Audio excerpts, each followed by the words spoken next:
in this video, you will learn about increasing and decreasing functions, learning few techniques graphically, like how to analyze a graph or the pictorial representation of a graph and find out whether the function plotted on the coordinate plane is increasing or decreasing, or on which interval it is increasing and on which interval it is decreasing.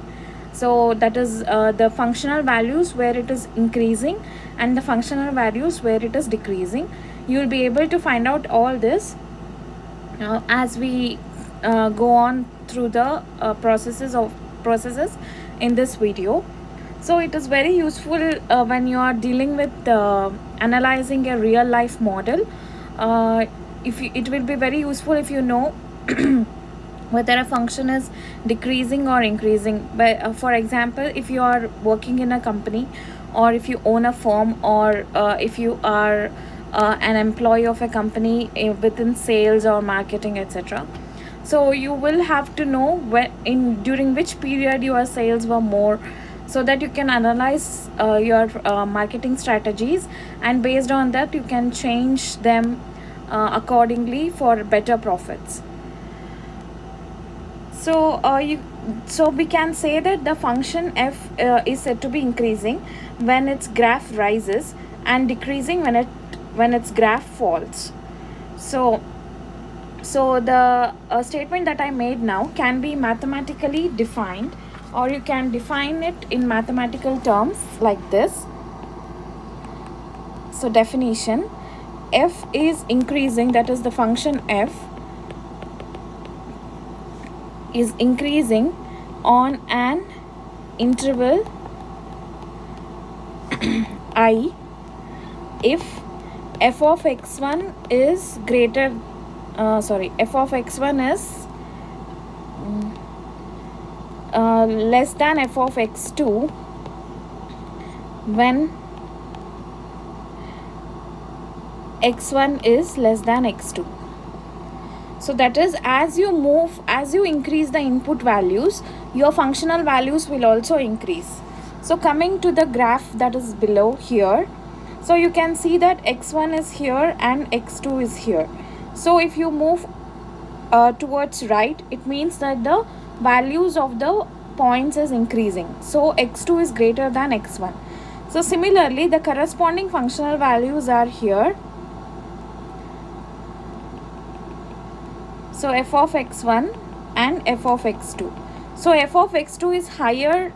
I don't think my graph matches to my explanation. I will change the x2 value.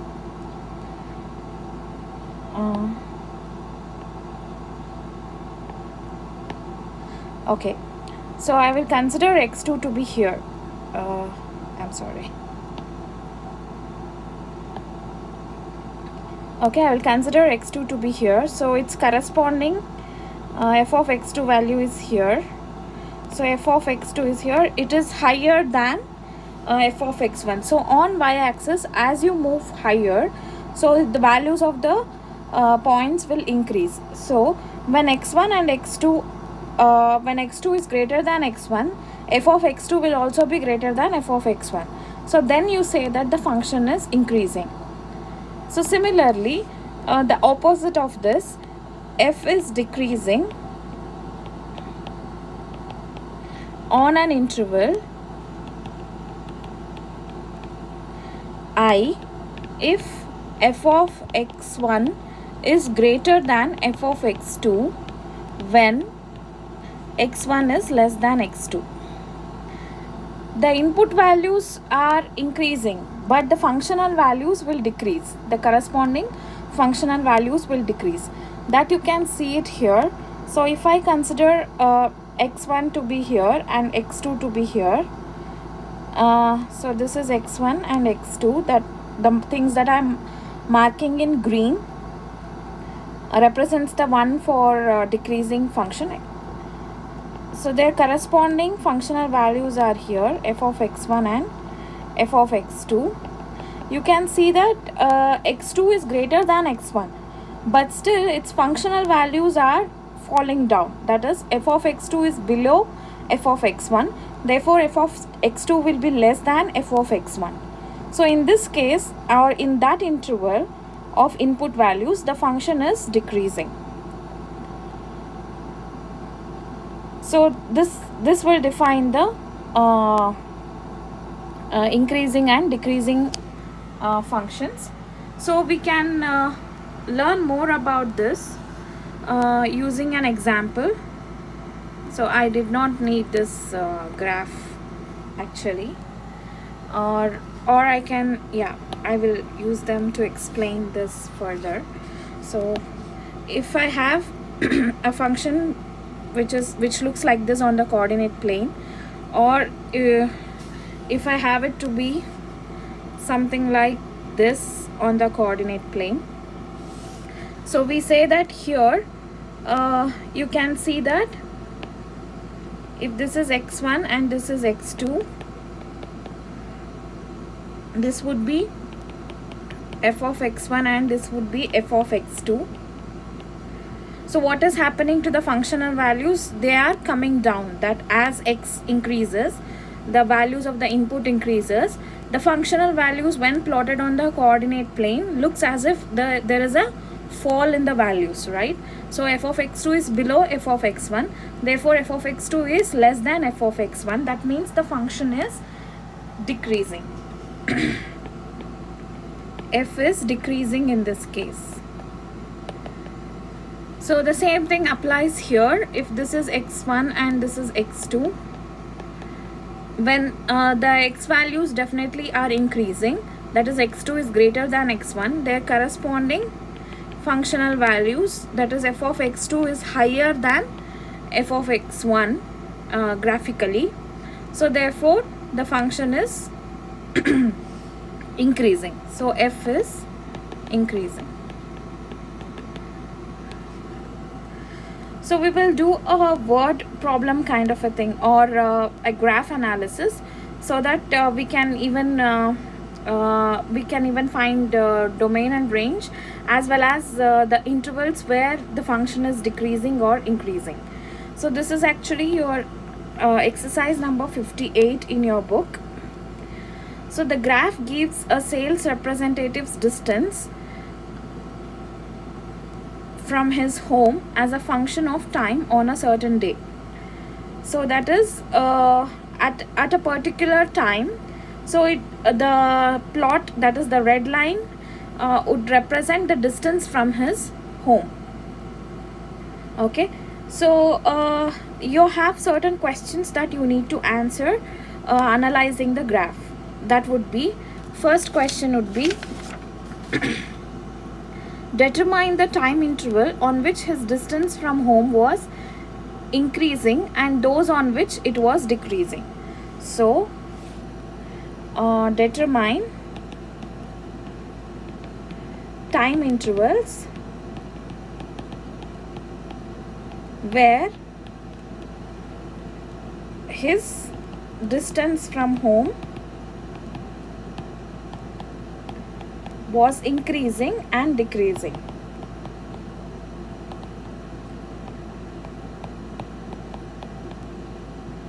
So you have to express the functional values, the input values where the function is increasing. So you can see that he left his house at 8 a.m. So you have 8 a.m. From 8 a.m. to 9 a.m. you can see a substantial rise in the functional value. Correct? That means he is moving away from his house. So that is his distance from the house, from his house is increasing. So that would be an explanation to say that, or that would be the interval in which he is moving away from the house and his distance from the house is increasing. So we can include that as an interval. So f increasing 8 a.m. to 9 a.m. So by convention we write intervals on which a function is increasing or decreasing as open intervals, but it would also be true to say that the function is increasing or decreasing on corresponding closed interval as well. You can close it at 8 and 9 as well, but by convention we use open intervals. So let us follow the convention. Okay, so and analyzing the graph further from 10, you can see from this point and up to noon, that is 12 p.m. So there is an increase again. So the functional values, the time definitely is increasing. The functional values are also increasing because the graph is rising. Therefore you can include that interval as well, as to say that those are the input values in which the function is increasing. Therefore 10 comma 12, this is another interval where the function is increasing. So do we have any other interval where the function is increasing? Yes. So that would be here from 3 to, or sorry, we can say from 4 to 5.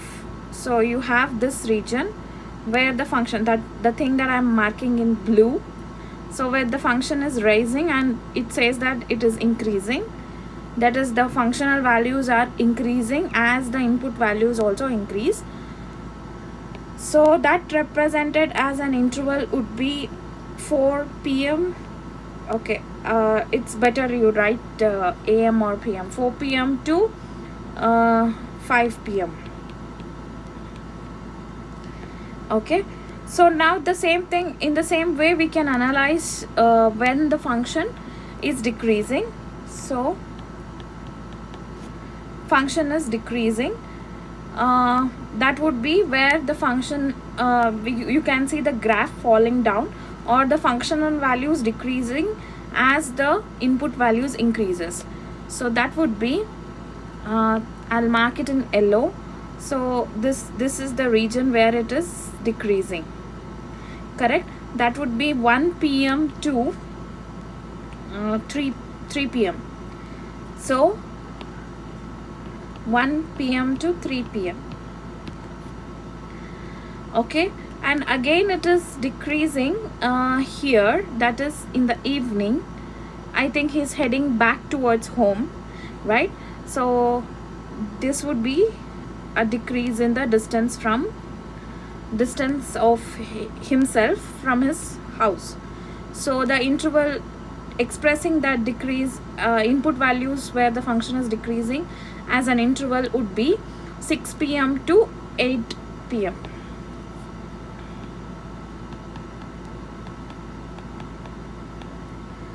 Okay, so describe in words what the graph indicates about his travels on this day. So that is your next question. Describe in words about his travel.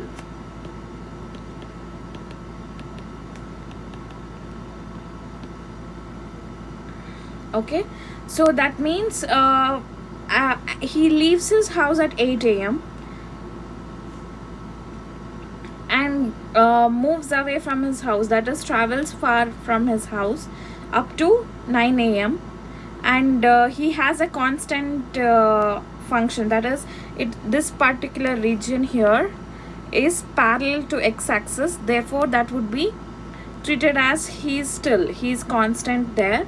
He stays at one place from 9 to 10 p.m. That is he may be pitching a sale or selling something and doing his work at one particular place, and again he travels from 10 to 11, 12 o'clock. He travels to another place, stays there, pitches a sale or sells something, has some discussion somewhere for an hour or so, that is 12 to 1, this region here,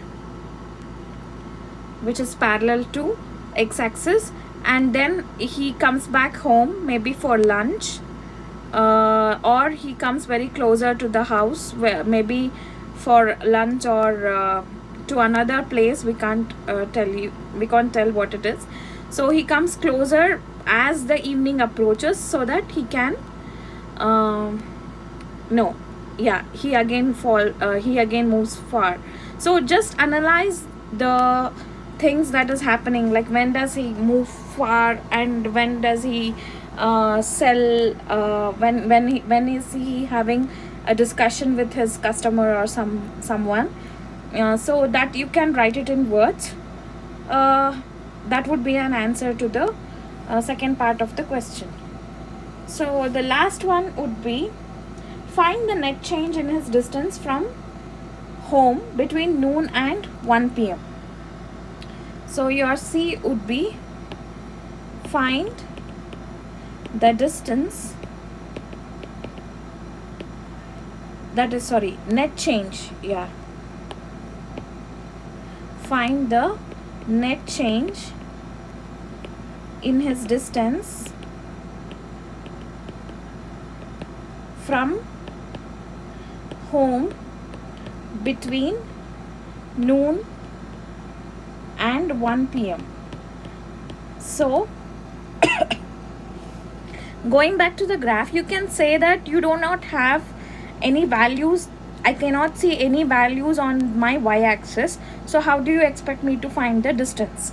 But you can see from noon to 1 p.m, that is here, this is noon and this is 1 p.m. Your your graph looks parallel to x-axis. That means it is constant in that interval.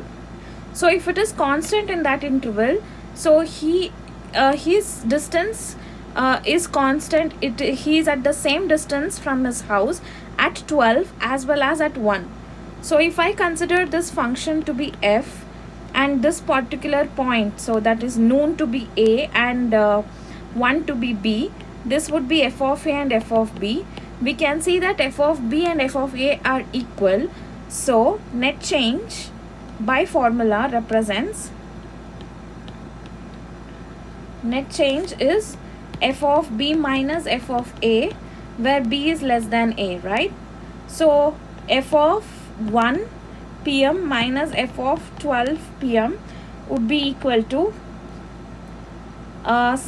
these two are equal. So equal, when two equal values are subtracted, you will get 0. So that is the net change. There is no change in the distance from the home between noon and 1 p.m. That means he is at the same place in that time interval, that is for an hour. So this is how you analyze the graph, given a graph, and this was a very good exercise to even understand a graph. It is not necessary you have values, and this was a real-time example. You would have understood like how important it is to analyze the increasing and decreasing of a function, or find out the domain and the range, etc. with this example. So moving on further, we can do the same for an equation using a graphing calculator. So that would be exercise number, I really forgot or lost track of the exercise number. Okay, I'll just go back to the graphing calculator to see what is the exercise. So here is my graphing calculator. All right, so which was the one that I plotted actually? Okay, so I will consider exercise number 36, that is f of x is equal to x cube minus 4x. So I will plot it as an equation. F of x is equal to x cube, okay, minus 4x. So this is how the graph looks like. Okay, so what are you asked to find out in this exercise? A function f is given. Yeah, you have given. Use a graphing calculator to draw the graph of f. I did that. So B, find the domain and range of f. Okay, so as I discussed in the previous video, how do we find the domain of f? That is the x values, that is the maximum or the values where your input values are being considered. So you can see, I'll just point on the values. It is here -2 and 0. So you do not have any other value, that is like if I click on any other part of my x-axis, I am not being shown any input values. So the graph is considering input values from -2 to 0. So that would be our domain. So domain